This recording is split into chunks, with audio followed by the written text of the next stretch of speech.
Help me, he won't let me leave. Those were the last 6 words Clara Winters ever said. July 14th, 2012, 2:17 a.m.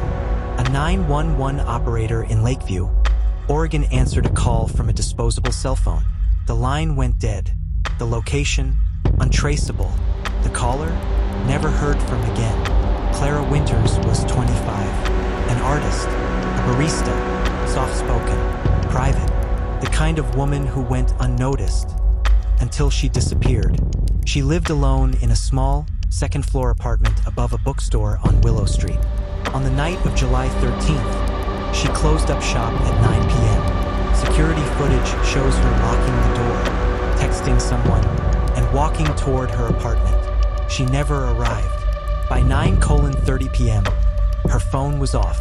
By 10:45, her landlord heard strange noises, soft thuds, and something even stranger.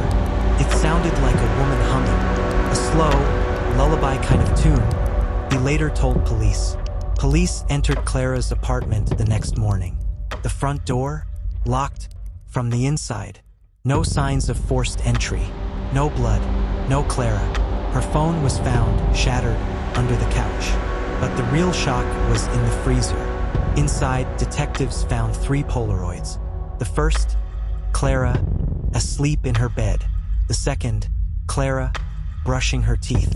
The third, Clara, staring wide-eyed into the camera, her mouth stitched shut with black thread. No timestamp. That photo still haunts investigators to this day.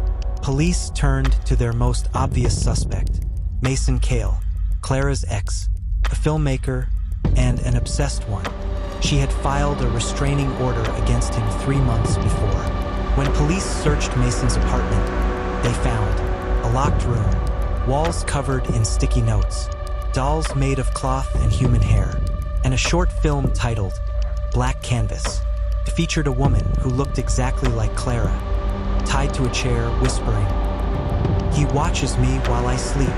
But Mason had an alibi, a film screening 80 miles away, confirmed, time-stamped. Police had no choice but to let him go. Then the letters began.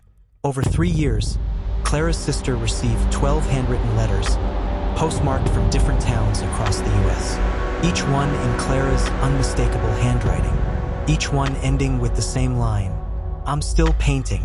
He says, "I'm almost done." The letters described a room with no windows, a constant smell of turpentine, a man she called the Archivist. He never spoke, but he always watched. In 2016, the final letter arrived. Inside the envelope was a key and a GPS coordinate.